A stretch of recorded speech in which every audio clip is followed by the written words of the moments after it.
दोस्ती की मिसाल माना जाने वाला जहांगीर महल 400 साल बाद आज भी अपनी बुलंदियों की ऊंचाइयों को ऐसे छू रहा है जैसे 400 साल पहले छुआ करता था। ओरछा के राजा वीर सिंह जूदेव और दिल्ली के शहंशाह जहांगीर की मित्रता की निशानी है ये महल। पर अफसोस जहांगीर सिर्फ एक दिन के लिए यहाँ रुक पाए थे। तो आइए जानते हैं इस महल के पीछे का इतिहास।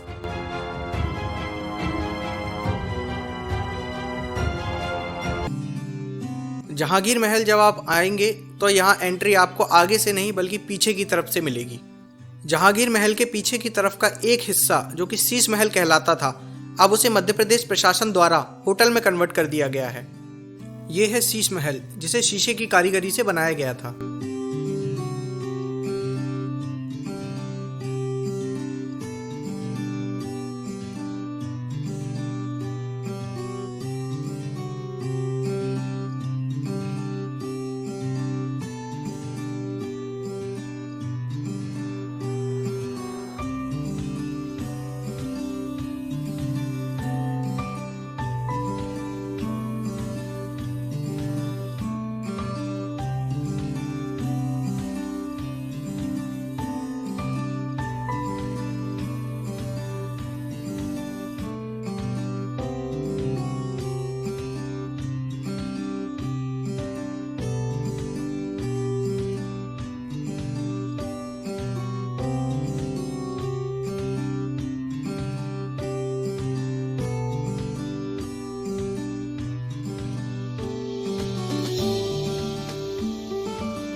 महल में प्रवेश करते ही सबसे पहले हमें जो दिखाई देता है वो है इस महल के बीचों बीच बना ये मैदान और उसके चारों तरफ बनी ये खूबसूरत इमारत। तो शुरुआत करते हैं महल के मुख्य दरवाजे से, जहां जहांगीर का स्वागत किया गया था।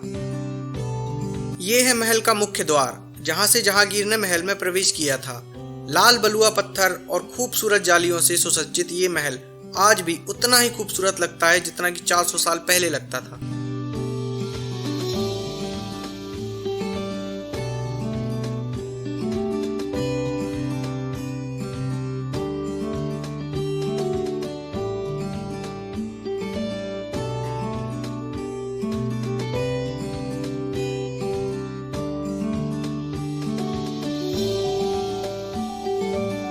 महल के दरवाजों में पत्थरों पर की गई ये खूबसूरत चित्रकारी आज भी आधुनिक टेक्नोलॉजी को चुनौती देती है।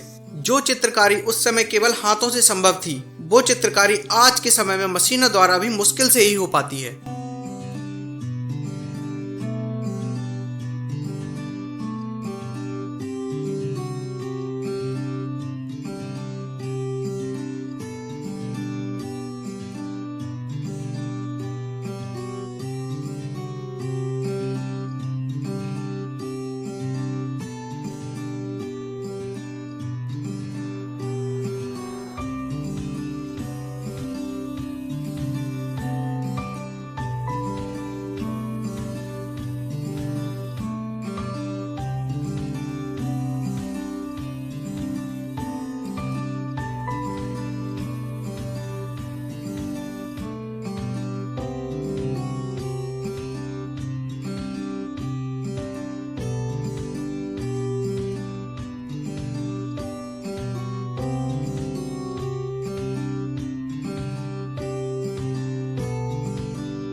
अंदर प्रवेश करते ही चारों तरफ जो इमारत दिखाई देती है उसमें कुल 236 कमरे बनाए गए थे, जिनमें से नीचे वाले 100 कमरे सिपाहियों के लिए और ऊपर वाली मंजिल पर बने 136 कमरे मेहमानों के लिए हुआ करते थे।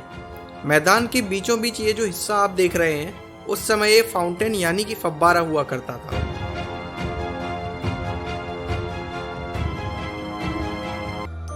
जहांगीर महल का निर्माण ओरछा के राजा मधुकर शाह के बेटे वीर सिंह जूदेव, जो कि मधुकर शाह के बाद ओरछा के राजा बने, उन्होंने 1605 से 1627 के बीच अपने खास मित्र जहांगीर के लिए करवाया था। इस महल को हिंदू मुस्लिम मित्रता की निशानी भी माना जाता है, क्योंकि इसे इंडो इस्लामिक स्ट्रक्चर के ऊपर बनाया गया है।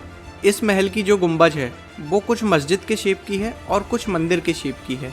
ये जो गुंबज आप देख रहे हैं ये मंदिर नुमा शेप की बनाई गई है और इसके ठीक बगल वाली गुंबज मस्जिद के शेप की बनाई गई है।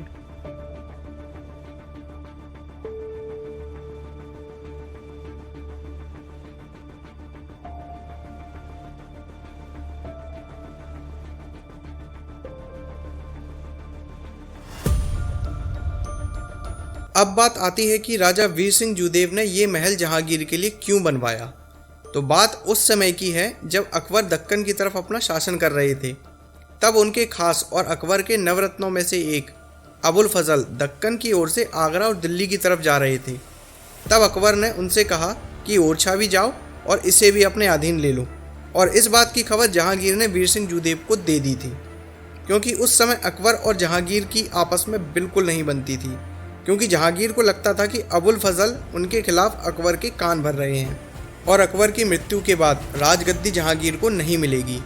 और इसीलिए जहांगीर ने वीर सिंह जूदेव को अबुल फजल के आने की सूचना दी और कहा कि ग्वालियर के पास आंतरी एक जगह है, वहीं आप अबुल फजल को रोककर उसकी हत्या कर सकते हो।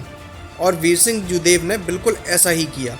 1602 में वीर सिंह जूदेव ने अबुल फजल की गर्दन काटी और जहांगीर को पुरस्कार के तौर पर इलाहाबाद भेजा, जहां पर जहांगीर का दरबार हुआ करता था। और यहीं से शुरू हुई इन दोनों की दोस्ती की कहानी, जिसे निभाने के लिए वीर सिंह जूदेव ने इतना बड़ा भव्य और आलीशान महल बनवा डाला।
तो ये था जहांगीर महल, जिसकी इमारत दोस्ती की नींव पर खड़ी की गई। अगले वीडियो में हम चलेंगे राय प्रवीण महल, जिसके पीछे भी एक प्रेम कहानी है। तब तक के लिए जय हिंद, वंदे मातरम।